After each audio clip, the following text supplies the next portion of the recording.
అట్లాగే ఇప్పుడు మనం కర్మ సిద్ధాంతం గురించి చెప్పారు కదండి. సో, కర్మ సిద్ధాంతం, పునర్జన్మ సిద్ధాంతం, కార్యకారణ సిద్ధాంతం ఈ 3 ఉన్నాయి గదా! వీటికేమన్నా సంబంధం ఉందా? ఇంటర్‌లింక్ ఉందా ఉంది. దీనికేమన్నా? అవునా? ప్రతి ఒక్కదానికి ఇంటర్‌లింక్ ఉంది. ఓకే. ఎందుకంటే అసలుకు మన భారతీయ వేదాంతం, మన భారతీయ తత్వశాస్త్రం, మన భారతీయ ఆధ్యాత్మికత అనేటువంటిదే ఈ కర్మ సిద్ధాంతం, కార్యకారణ సిద్ధాంతం, పునర్జన్మ సిద్ధాంతం మూలాలపై నిలబడింది. ఓహ్! ఓకే. మనిషి మరణించాక ఆత్మ, అవును. పునర్జన్మ సత్యం. అవును. మనిషి మరణించిన తర్వాత మనిషి పుట్టిన తర్వాత మరణించేంత వరకు చేసినటువంటి కర్మల ఫలితాన్ని అనుభవించడానికి మళ్ళీ మళ్ళీ ఎలా జన్మలు తీసుకుంటామో అట్లా ఈ 3 సిద్ధాంతాలకు ఒకదానితో ఇంకొక దానికి ఇంటర్ రిలేషన్ ఉంది, ఒక కనెక్టివిటీ. ఓకే. ఆ కనెక్టివిటీని బాగా అర్థం చేసుకోవాలి. ఓకే. చేసుకుంటే భారతీయ తత్వశాస్త్రం, వేదాంతం చాలా ఈజీ అర్థమవుతుంది. హ్మ్. ఇవి తెలియకపోవడంతో భారతీయ వేదాంతం, తత్వశాస్త్రం తెలియదు. కరెక్ట్. అంటే కర్మలు చేయడం తథ్యం. కర్మ చేస్తే ఫలితం ఉంటుంది. ఆ ఫలితాన్ని పునర్జన్మలు ఎత్తడం ద్వారా అనుభవించాలి. ఇది స్టోరీ. అటువంటిప్పుడు ఎలాంటి కర్మలు చేస్తే బాగుంటుంది మంచి అనేటువంటిది కర్మలు. నిర్ణయం మనం చేసుకోవాలి. రైట్. సత్కర్మలు చేయాలి. చేయాలి. అంటే ఇప్పటి వరకు మనిషి ఎంతో విజ్ఞానవంతులు అని మనం విర్రవీగుతాం. అసలు మనంత అది లేదు, ఆధ్యాత్మిక మేధస్సు అది ఇది ఏదో చెప్పుకుంటాం. కానీ ఇంతవరకు మృత్యు రహస్యాన్ని మాత్రం ఎవరు కనిపెట్టలేకపోయారు.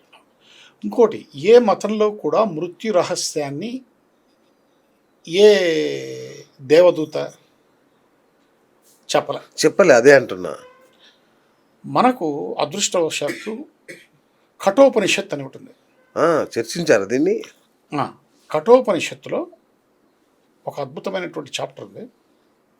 ఆ చాప్టర్లో నచికేతుడు అనేటువంటి ఒక బాల ఋషి, ఓకే, ఆయన యోగశక్తితో శరీరాన్ని వదిలేసి యమలోకం వెళ్ళి యమధర్మరాజుతో సంవాదం చేస్తాడు.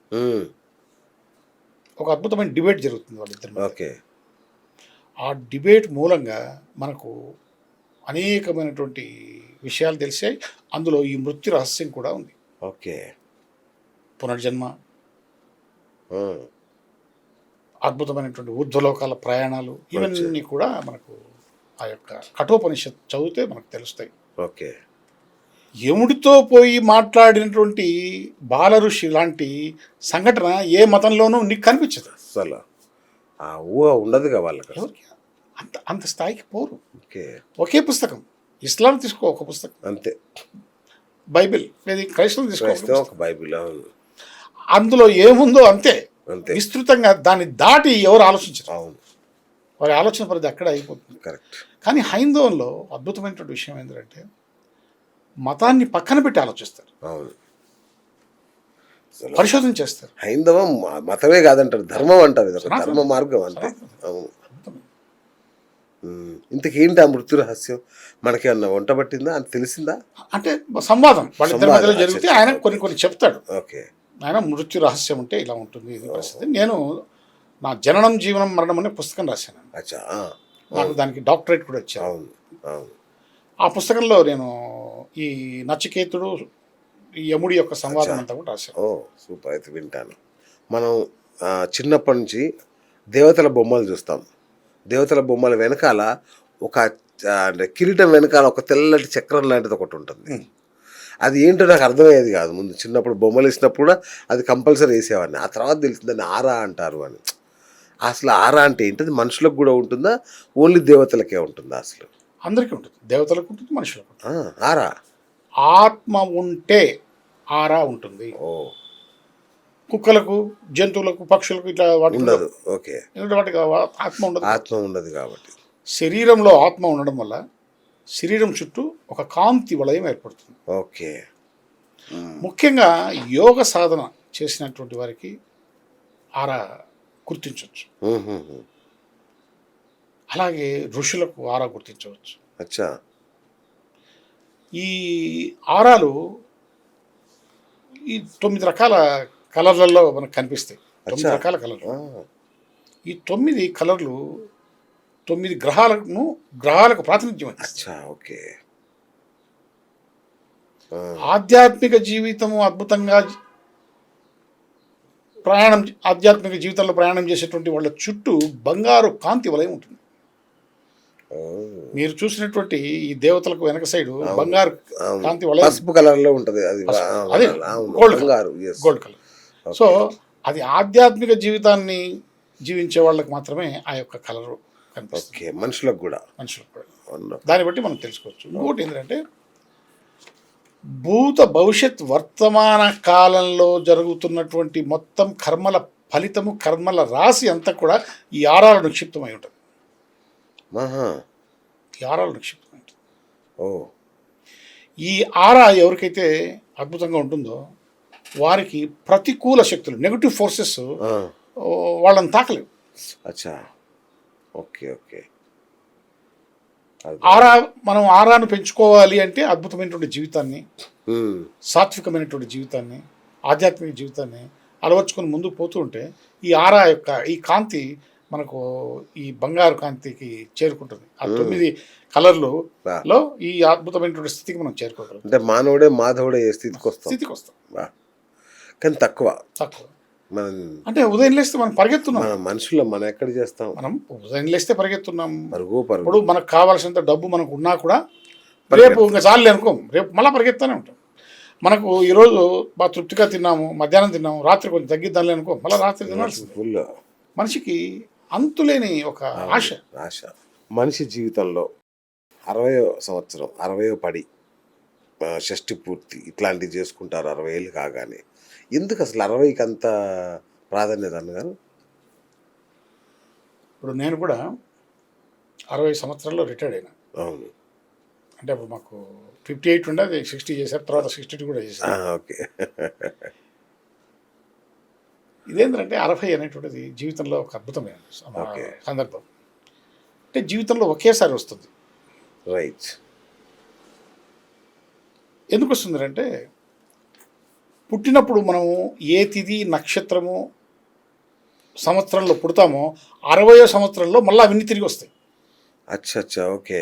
60వ సంవత్సరంలో మళ్ళీ అదే నక్షత్రము, అదే రాశి, అదే సంవత్సరము, ప్రభవ విభవ అని మనం 60 సంవత్సరాలు చెప్పుకుంటామే. 60 సంవత్సరాలు నువ్వు పుట్టినటువంటి సంవత్సరం మళ్ళీ వస్తుంది 60. ఇది ఒక అద్భుతమైన విషయం. అయితే ఇదే కాకుండా ఒక మనిషి శరీరంలో ఉన్నటువంటి ధాతువులు, పంచధాతువులు అంటాం. పంచధాతువులు ఉంటాయి మన శరీరంలో. ఈ పంచధాతువులు 12 సంవత్సరాలకు ఒకసారి మార్పు చెందుతాయి. ఓకే. అందుకనే 12 సంవత్సరాలకు ఒకసారి కుంభమేళా అంటాం. 12 సంవత్సరాలకు ఒకసారి కుంభాభిషేకం అంటాం. అట్లా శరీరంలో ఉన్నటువంటి పంచధాతువులు 12 సంవత్సరాలకు ఒకసారి మారుతాయి. ఓకే. అలా ఎన్ని మార్లు మారుతాయి? 5 సార్లు మారుతాయి. అప్పుడు ఎంత అయింది? 5 బదులు 50, 5 2 10, 60 సంవత్సరాలు. అంటే ఒక సైకిల్ కంప్లీట్ అయిపోయింది. అవును. అయితే ఇక్కడి నుంచి జాగ్రత్త ఉండాలి. మృత్యు అంటే సహజ మృత్యువు నేను చెప్పింది. సహజ మృత్యువు 60వ సంవత్సరం నాటికి నీకు ఎలా ఎదురవుతుందిరా అంటే ఉగ్రరథుడు అనేటువంటి రూపంలో మృత్యు ఎదురవుతుంది. దానికి ఒక శాంతి చేసుకోవాల్సిన పరిస్థితి. ఆ టైంలో మనం షష్ఠి పూర్తి చేసుకుంటాం. అంటే శిథిలమైనటువంటి మన శరీరాన్ని రీబిల్డ్ చేసుకుంటాం. ఓకే. కోల్పోయిన వైభవాన్ని తిరిగి తెచ్చుకుంటాం. భార్యాభర్తలు కూర్చొని మళ్ళీ షష్ఠి పూర్తి అంటే వివాహం చేసుకొని ఆ యొక్క వైభవాన్ని తిరిగి పొందుతారు. ఓకే. సో 60వ సంవత్సరంలో ఉగ్రరథుడు అనేటువంటి పేరుతో మృత్యు ఎదురవుతుంది.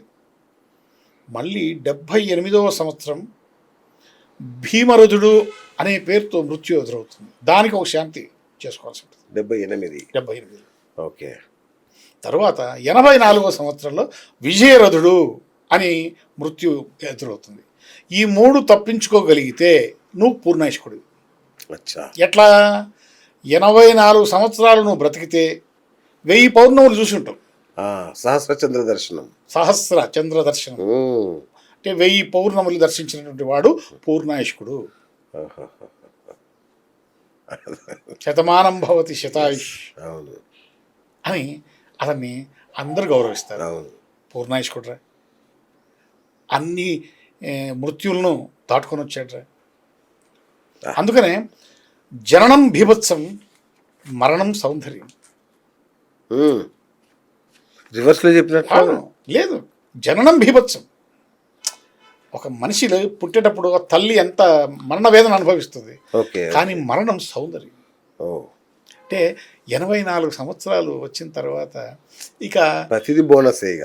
ప్రతిదీ బోనసే కాదు, ఇతరుల మీద ఆధారపడడం, ఇతరులకు ఇబ్బంది కలిగించడం, మనం ఏమీ చేయలేకపోవడం, మనతో ఏమీ కాకపోవడం, నిస్సహాయుడు అయిపోయి అచేతనంగా పడి ఉండడం. ఉమ్, సో దీనివల్ల ఏం ఉపయోగం లేదు. కాబట్టి అప్పుడు మరణం సౌందర్యం. ఓకే ఓకే, అచ్చా, ఓకే. అందుకనే మనం మృత్యు దేవత అంటాం, మరణాన్ని కూడా మృత్యు దేవత అని పిలుస్తాం. అవును. ఏమండి, మరణాన్ని మృత్యు దేవత అని పిలిచే మతం ఈ భూమి మీద ఏది లేదు, ఒక హైందవం తప్ప. కరెక్ట్. అంత